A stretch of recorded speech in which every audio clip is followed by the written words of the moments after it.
This is Nitha Ramachandra from the NR Hour Sports Show. This is episode 1019. We are live with a special guest today. His name is Bo Scaife. He is a former Texas Longhorn and NFL tight end. Man, one of the underrated tight ends in the league, in my opinion. And he played for the Tennessee Titans, Cincinnati Bengals, New England Patriots. We are live on iHeartRadio, Spreaker, Spotify, on all the podcast platforms. So fans, please tune in, and you can ask questions to Bo today on our speaker app. So fan interactions is always amazing on this show. So we would love to have some fan questions for Bo today. And but I found an interesting stat here. This is like I said, underrated tight end. He was the only tight end in history to have a rushing touchdown, receiving touchdown, kickoff return, and a tackle, man, in the same season. And we'll get to all that, his career, his journey.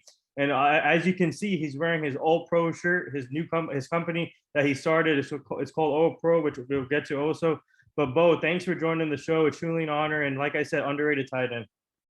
Man, I thank you for the intro, man. I appreciate you guys having me, and shout out to all the fans and everyone that's supported. Yeah. So I want to start off. Let's start off with that game. Man, take us back to that season. Actually, being the first tight end in NFL history to have a rushing touchdown, a receiving touchdown, a kickoff return, and a tackle. What was that like? Take us to that season. You're just being Mr. Versatility. Whatever I needed to do to make it happen to help my team win. I've always been that kind of player and that kind of teammate. Some of those plays, they just happen. You're in the right place at the right time. The rushing touchdown, I remember VY was scrambling and he just kind of like shoveled it to me, to avoid the sack. And, I had a wide open lane to take it to the house. So, enjoyed my time in the NFL, amazing players, amazing people, developed amazing relationships, and, I wouldn't change it or change anything for anything. Yeah. So I'll tell our fans you grew up in Denver, Colorado. And when did you get interested in the game of football, and who did you look up to as role models? I started playing when I was about 8 years old. My favorite player was Bo Jackson, and I love watching Shanahan and stuff. I was a three sport athlete like Bo, so I'm playing football, baseball, basketball, and so like most kids, Deion, Bo Jackson. I love Ken Griffey. I love MJ, of course. I wasn't a huge Bronco fan early on, but they kind of grew on me. I like the Cowboys growing up a little bit, but just what a great time to be alive. I'm a huge Dallas Cowboy fan. My father. I know you get a lot of shit. Yeah, especially from Stephen A. Smith. He talks shit all day. All day long, all day.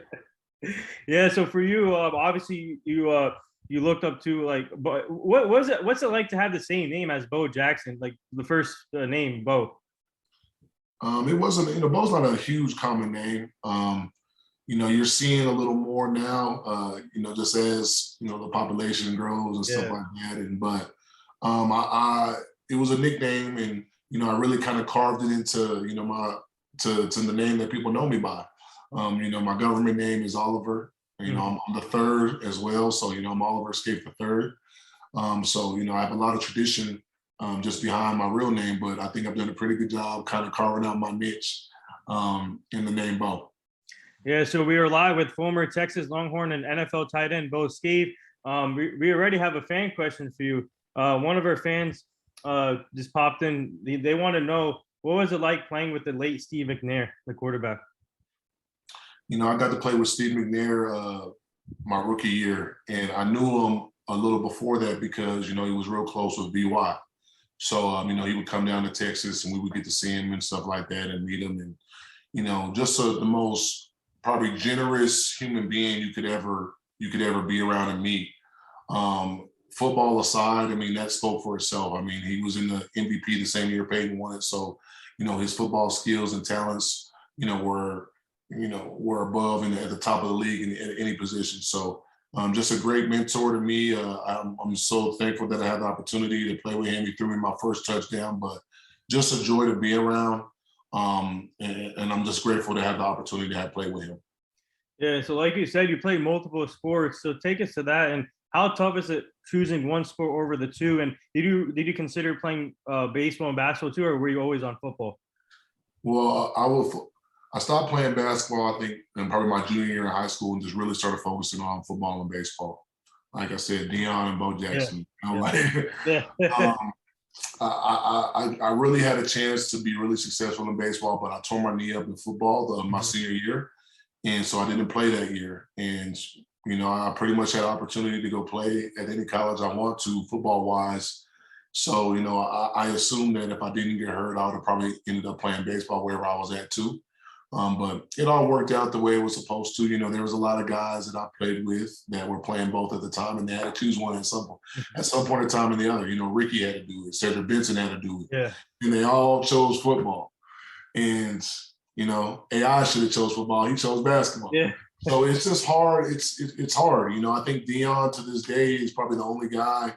He was flying from football games to baseball games, and I mean, that's amazing itself for him to be able to do that. But it worked out the way it was supposed to for me. Even Michael Jordan played baseball too, so there you go. Yeah, he tried. He tried. He definitely did. Yeah. So did you get to play any other positions in football before settling on tight end? And take us to that, choosing the tight end position. I was, just like a multi-position player in high school. I would play safety when we played good teams. I would play running back. I would play receiver. So I was lining up everywhere. And I think that's really what helped nourish my skill set as a pass catcher and a runner with the ball in my hands. So, as a young player, I always give those guys, my advice about, just trying as many positions as you can and really settling into one that you think you're going to be successful in. And the coaches, they play a hand in that. So for me, I was big. I was the pass catching tight end before it was really, really made that. Yeah. That's how I was. But, we were on a running team and, we had great wide receivers and running backs. So, you're not going to get as much action when you're playing with the great teams because you got so many great players around you. But, it worked out the way it's supposed to. I love being a part of the, tight end generation. There's a lot of great ones, and then you can see the position has evolved. You got guys like Kelsey, you got guys, like Waller and George Kittle. Kittle. Like these guys are revolutionizing the game. Gronk, his resume speaks for itself. So I'm happy to be a part of that tree that's, kind of grown throughout the time. Yeah. So in high school, you got to be part of a 2 tight end system with Alex Smith, another tight end. You went to the same high school. So what was it like getting your feet underneath that 2 tight end system early in your career in high school? It was cool. I was very fortunate to have a good coaching staff there. We ran a pro style offense. So when I went to Texas and to college and we were already running that pro style offense, I had a really good feel for it. And I had another great tight end that I played with at Texas, David Thomas, he won a Super Bowl and played in the NFL. So, it's always been friendly to me. I've always loved having another tight on the field, the mismatches that it creates. I don't think people take advantage of it enough. And you're starting to see more teams do that now. We'll never forget, what Gronk and Hernandez did with the Patriots. And, there's Kellen Winslow and his, in his group. So, I'm a big fan of the tight ends, man, and lining up and just, exploiting those mismatches. Yeah. So we have another fan question for you. They want to know, who would you say they want to know who would you say has been the biggest influence in your career? The biggest influence in my career, man, that's a tough. I can't just pick one person, but if I had to pick one, it's obviously, my father. You want to do so much to make them happy, and you just, when you come from humble beginnings and you have parents that work their ass off for you, you kind of embody that personality that they have. And, just to see what my parents and, my dad was sacrificing, working 20-hour days, day after day after day, just to send his son to this school or help his son get this opportunity. It meant the world to me. So, that always motivated me to be that hardworking and integral individual like my father. And, another person off the top of my head is probably Mack Brown. Just to be a college coach is a huge responsibility. If you think about it, you're trying to manage 100 horny, young, athletic, aggressive, like dudes who are going on a 4-year summer camp away from home, you know, like, and the guys like Mack Brown who can really rally those young group of guys together and, get the best out of them and, get them aligned and have them to play for this, strong goal. Like that's a unutilized and unrecognized skill that not a lot of coaches have. And Texas is definitely a party school too. So I'm sure you guys. Man, we were getting it in, man. And I went there, during the golden years, and we're actually we're never not winning 10 games. So I mean, it was a great time to be there, and I think they're on the way back up though. Yes, definitely. And speaking of Texas, and obviously there's a rich history there. If you talk about basketball, you got Kevin Durant that used to go there, and Jared Allen, and if you want to go, obviously football, Vince Young, got your teammate in Tennessee also. And then you got Jermichael Finley went there too. We had him on the show also last year. He was on the show last year. And so for you, what was it like being part of that rich history in Texas and wearing the orange, the white, and the Longhorn symbol? Probably the greatest decision I probably ever made in my life. The time I went there, but when I got there, we were a part of Coach Brown's first #1 recruiting class. So, I mean, that's always a special accomplishment, right? Being a part of a #1 recruiting class with a new coach at a new university. So, I was a part of that era that kind of changed the trajectory of Texas football. So, I don't take that for lightly. I'm very grateful to be that. And just the opportunity to play with so many good players. I mean, so many. I don't even have enough fingers times 5 to do that. Just so many guys are going to the league, but going there and playing around that type of talent, it really inspired me. Like, God, all right, I can make it to the league. Like, if I can play with these guys, they go into the league. Well, damn, I'm gonna go to the league too. So that competitive environment really just brought out the best in me, and I guess a lot of guys will say the same thing. Correct me if I'm wrong. Did you play with Vince Young in Texas also? Yeah. Oh, yeah. We played in the first Rose Bowl together. Okay. So that was his coming out party when we played at the University of Michigan. He went off that game, and then he just ran through that whole next season all the way to SC to do it again. And then after that, he ran off his rookie year to go win Rookie of the Year. So I mean, he literally did 2 full seasons of football that kind of have been unlike anybody else, we probably never seen. Yeah, so during your Texas career, you had a couple of injuries, ACL injuries with 2000 and 2002 season. Tell our fans, how did you deal with that every day? Obviously, it's a day-by-day process to get better from that. But what did you learn from that time when you were dealing with those ACL injuries? Well, I came in to Texas after tearing it the first time. So I tore it my senior year in high school in the semifinals. Texas still, gave me a scholarship. I ended up playing as a true freshman. So, I came back fast in 8 months from ACL, and I'm on the field already. So, to me, that was a huge accomplishment. And then tearing it 2 more times I was there. I really can't even explain, how I made it through that. It was a very traumatic time of my life. I almost flunked out of school, man. I was on drugs, I was drinking, I was partying. Like, I really didn't give a fuck. So, I was in a dark place in my life, and that's kind of where, this whole cannabis story for me kind of really originated, where, I started really dabbling in cannabis, and I didn't know everything I needed to know about it at the time, but it really kind of helped me get back on track and just set my mind focused on, getting back out there against all odds, of course, right? No one thinks this dude is coming back. He might be able to be on the team, but they don't think he's going to be able to come back and make an impact, let alone make it to the NFL, be all Big 12, all that type of stuff. So it was a huge hill I had to climb. I'm so thankful for my teammates who, pushed me, for my parents and, other people, family members who supported me, because when you're going through adversity and chaos in your life, that's what you need. You need support.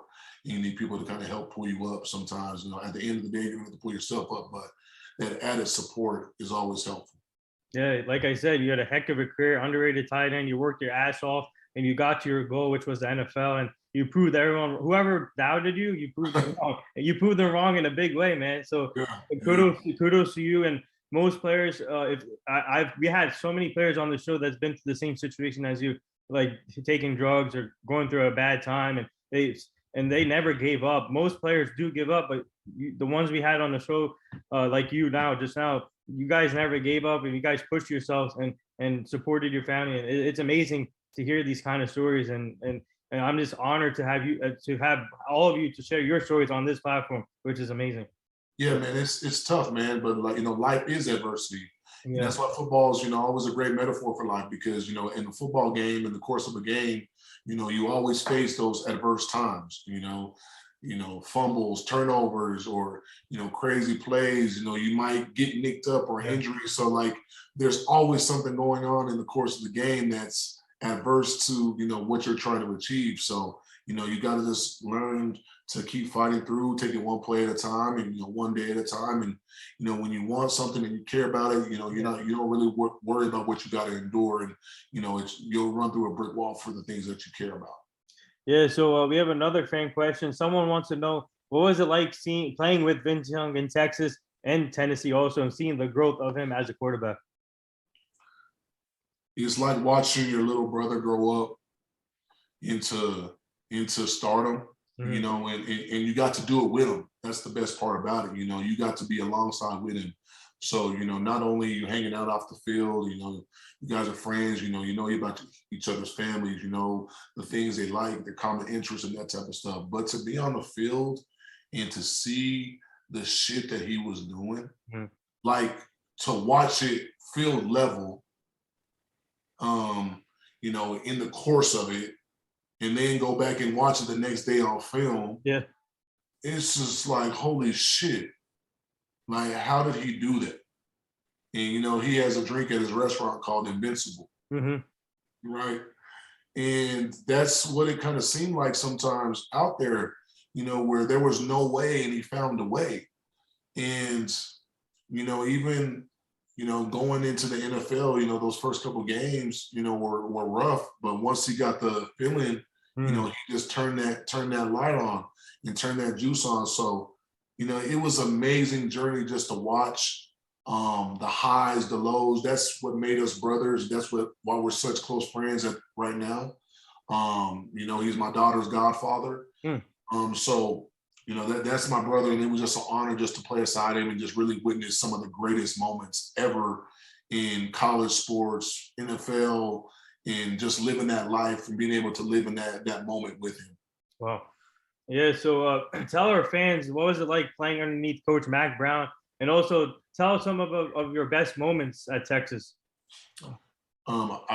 Mack Brown was, I think anybody, whether you work a corporate job and Mack Brown is your boss, the head coach is your boss, right? That's what it Yeah. is. I think anybody would love to be working for Mack Brown Hmm. or to play under Mack Brown. He's such a caring, loving person.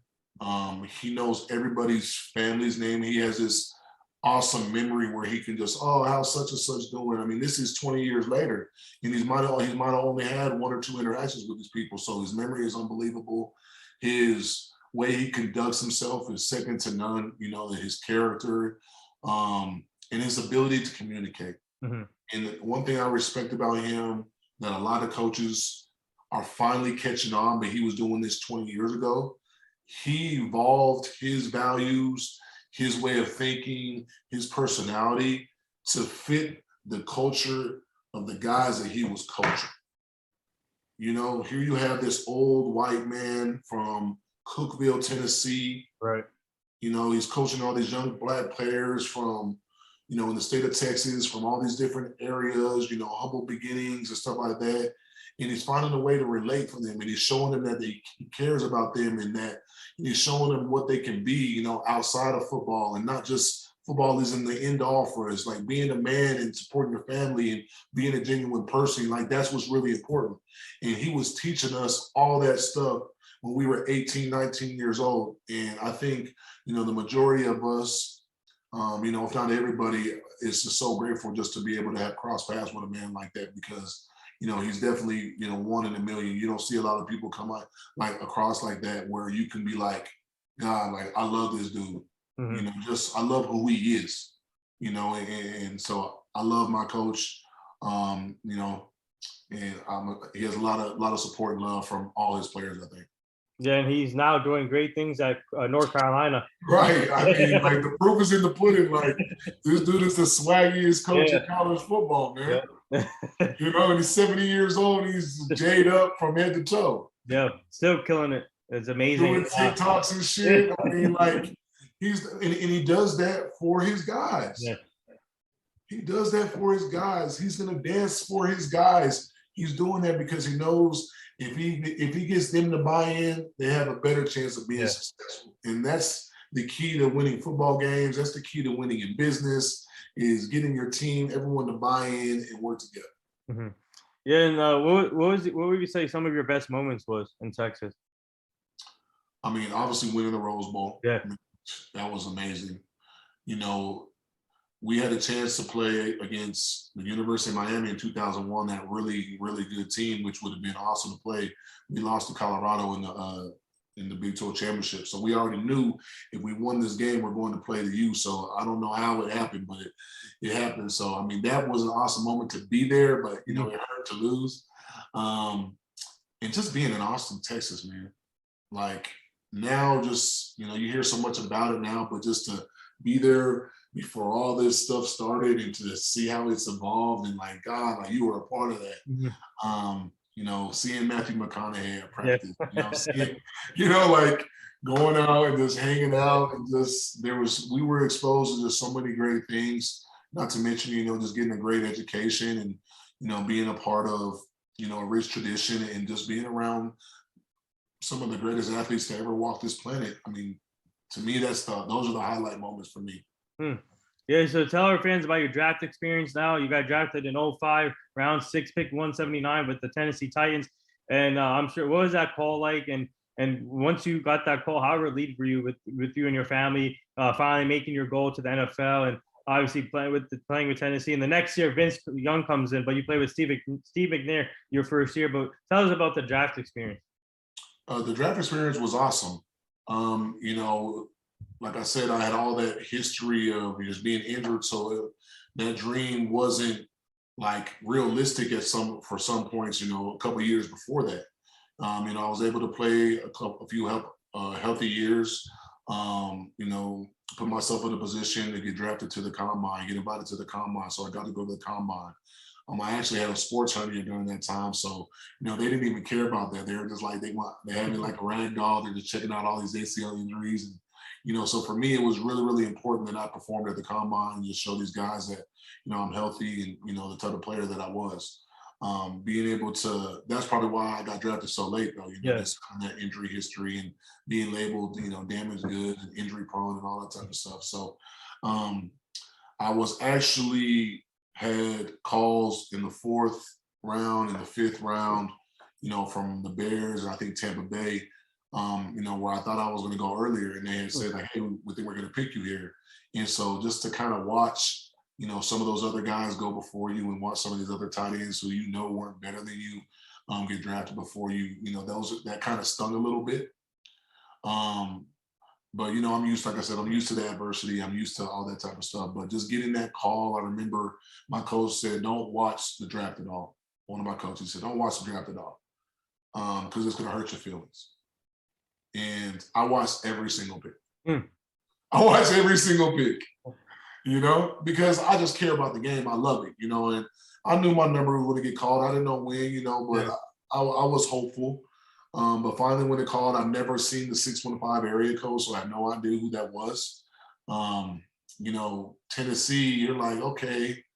And the irony of that is the very first Super Bowl I ever attended was Tennessee and the Rams, when, you know, they lost by 1 yard, so that's ironic in itself.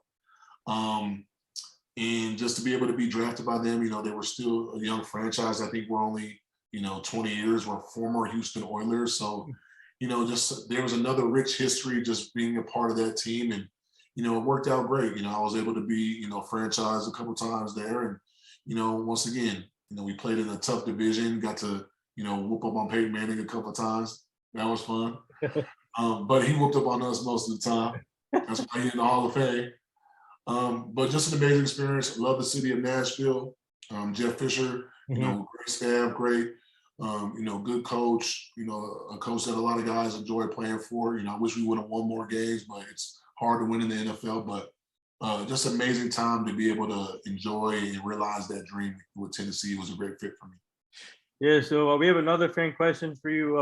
Well, they want to know what was your hype music throughout your career? Man, there's so many good hype stuff.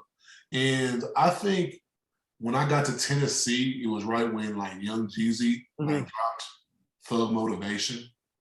And the best part about, you know, these stadiums is the music that they play in the stadiums. And like, so just to hear some of the stuff they're playing in the stadiums, especially now, like sound systems are crazy in the stadiums now, but you know, I think that Young Jeezy for a few years was, I think everybody was going off on that. Mhm. You know, everybody was going off on that. And, you know, we're 3 hours from Atlanta.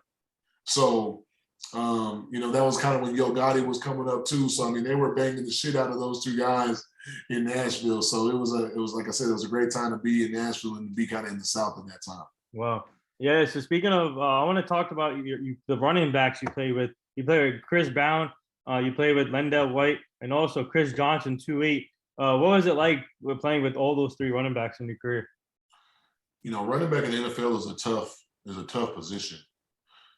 It's tough because I mean the defenders that you're going against, I mean they're Yeah. out there to kill you.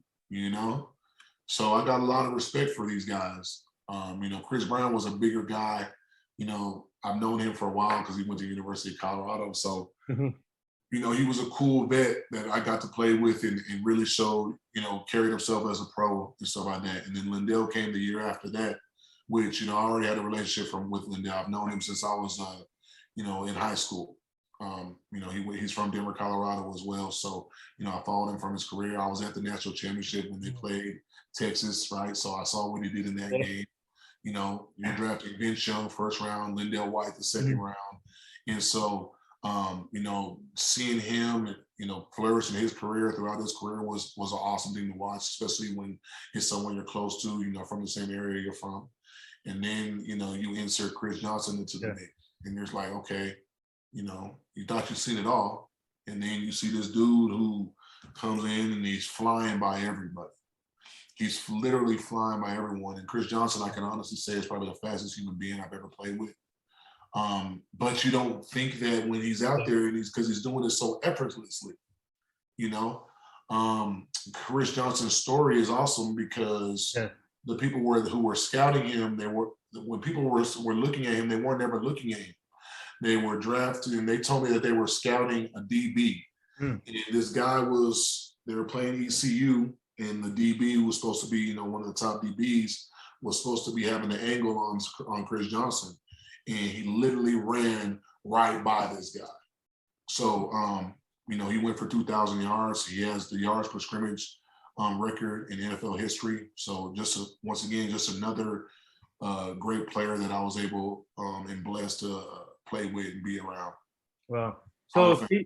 yeah, Hall of Fame definitely for sure. And speaking of big running backs, would you say Derrick Henry reminds you of Chris Brown a little bit?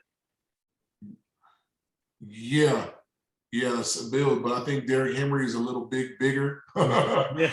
And that's crazy to say. Yeah. Chris Brown was big, but Derrick Henry is another type of big.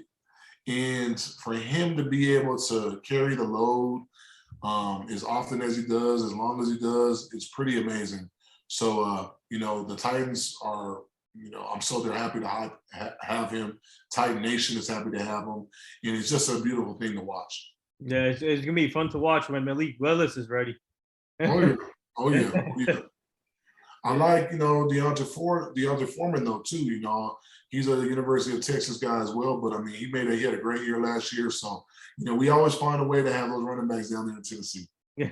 Yeah. So tell our fans, how pumped were you when the Tennessee Titans drafted your teammate Vince Young from Texas the year after? How pumped were you? Well, I had been winning money from my teammates that whole year because everyone's betting against Texas. I don't know what the hell, why they betting against them, you know.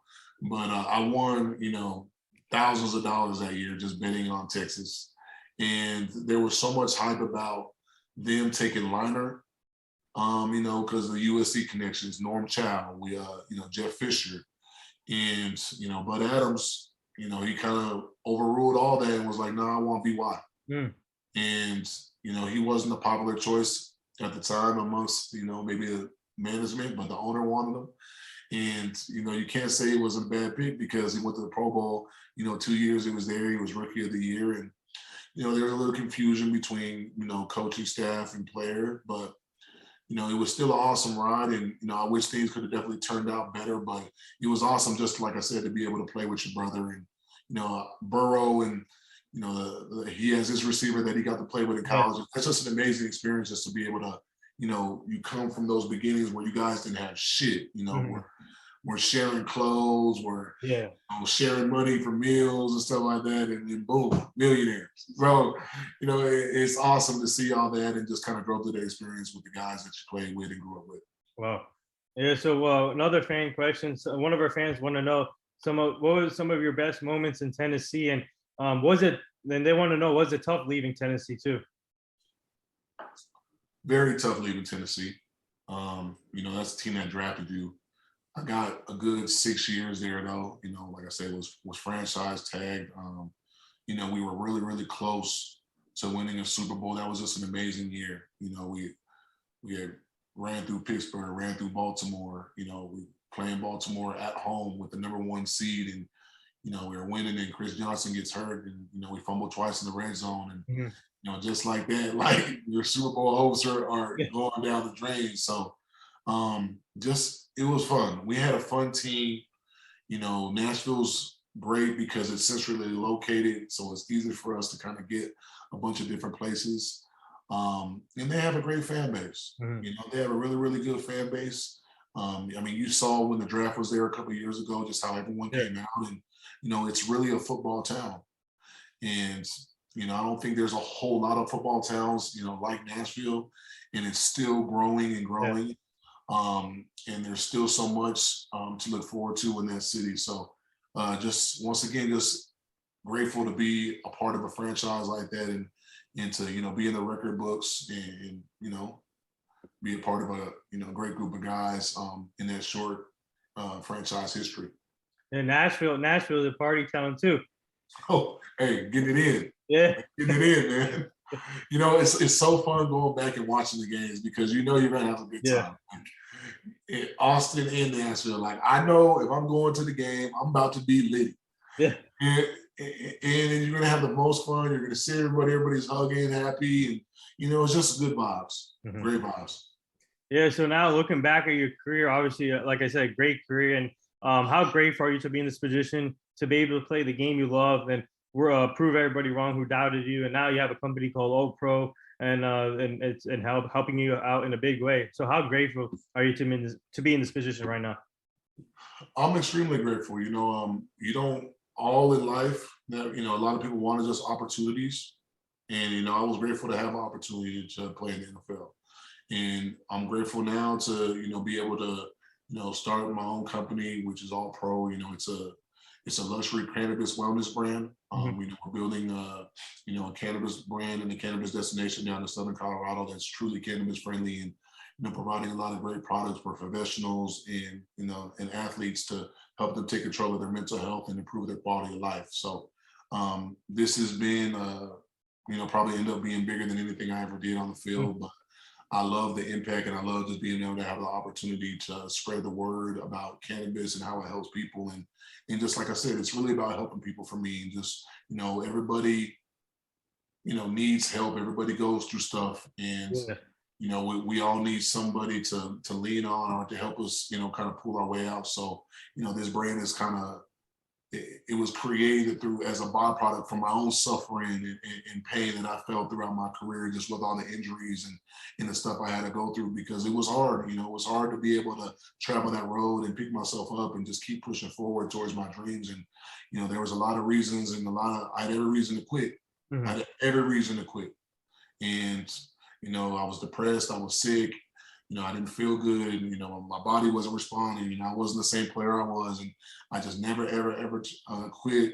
And, I want to make sure, I'm building something now that helps people keep pushing through, the things that they're dealing with in their life and be able to offer solutions for them to do that. Yeah, so I'm just curious. I know since it's legal there, does everybody smoke weed there now? Everyone in Colorado? We have a large consumption base. The best thing about cannabis is it's still so new and there's so much misinformation about it. Not everybody wants to smoke cannabis. Some people want to take edibles. Some people want to use the topicals. Some people want to use the tincture. So, there's so many ways that you can consume cannabis and you can integrate cannabis in your routine where you don't have to be high. And I think that's the information where people just think like, oh, they're just stoners and they're just out there smoking and getting high, and that's not the case at all. No. So, I'm just excited to be able to kind of change the narrative and tell a true story and be able to bring people in and see how the plants are grown and how the stuff is used and how products are made. So it's going to be awesome, right? Yeah, so we have another fan question for you, and obviously you have kids now too, and they want to know, would you consider coaching down the line? I'll never rule out coaching. I've had a bunch of opportunities to be a coach. One of my best friends is the head coach for the Niners. So, the opportunities are around me and stuff like that. But I really wanted to get out of my comfort zone. I did. As much as I love football, and I love the shit out of football. I love it. But I wanted to kind of build something bigger than me. I wanted to be able to create something that I could, build and pass on and people can benefit from. And, at the time, the NFL doesn't, I don't think it really offers that for me, but I'm still involved in coaching. I coach kids and I mentor kids, a lot of players just all over the country. And I'm always talking to the young guys. So I'm indirectly a coach, but, I'm not on salary. Hey, I'm surprised Kyle Shanahan has not reached out to you yet to be part of his staff. But, I talked to Kyle and, I love our relationship. When your best friend, one of your best friends is a coach, it's like you're the coach anyway. When I go out there, I'm like, you heard what Kyle said. Let's go. Yeah. So, I'm just super proud of all my guys who have traveled that route. Coaching is a very tough profession. It's very, very tough. It's very time consuming. There's a lot of time away from your family. You don't get to, raise your kids like you want to. So those are things that were important to me. And I'm able to do that right now. And I'm just excited about everything that I'm doing. And I'm excited that I do have close people in those places. So I still can go be a part of the game like I want to and really be up close with the players if I was coaching the players still. Yeah, so the last two things here, our team is part of this foundation. It's called the Hugh Jackson Foundation. He's a former NFL coach. He's now the coach for Grambling State University. And we're trying to help him prevent human trafficking, making sure the community stays safe, the kids stay safe. And it's still horrible out there what we're seeing with human trafficking. So we're trying to help him prevent it. So we'll send you the foundation so you can go check it out. Nice. I appreciate that, man. And I would love for everybody just to kind of follow me on my journey in cannabis, at All Pro Farms. And then, our website is www.allprofarms.net. We're going to be launching a merch site. We're going to be doing official brand launch here, at the start of the football season. So, we're always going to be aligned with, the kickoff of football season. So, yeah, just stay tuned. Yeah. And the last thing here, would you like to say anything to all the nurses, doctors, and all the center workers right now? Yeah, man. Thank you. We can't even make things happen without you guys. And, the amount of lives that they've spared and helped and, the families that they've kept together with their service and, the long hours that they work to just keep things going and making people feel better. We probably not even doing enough. They deserve way more than they're getting. And just the last few years, I know has been completely strenuous on them. So, I'm grateful for people like them. And, I'm always praying for them. Yeah. So before we close this out, well, where can our fans find you on Instagram or Twitter, where they can follow you on social media? My tags are Mr. Scaife 80. I usually check my DMs for the most part. A lot of people like to send stuff for autographs and that type of stuff. So I love the fans. I love being able to kind of make their day and send them stuff and swag, all that type of stuff. So I'm nothing without them. Yeah. So I just always appreciate the support and people like you, who helping us stay relevant and really highlighting some of the things that we've done in our careers. And, so I thank you too, my man. Yeah, no problem. And go follow his page, All Pro. They have a separate Instagram page, and go follow that page and start helping him out with that. And man, thank you again. There you have it. This is episode 1019 with former Texas Longhorn NFL tight end Bo Scaife. Man, everyone go follow him. Amazing story. He worked his ass off hard every day in his career, and he proved everyone wrong who doubted him. And man, thank you for sharing your story on this platform. And like I said, we would love to have you back down the line so you can meet the full team. But keep up the great work, man. Learned a lot from this. Thank you for sharing your journey and your story, and keep up the great work. Appreciate you, my man. No problem. Thank you. You guys take care, man. Take it easy.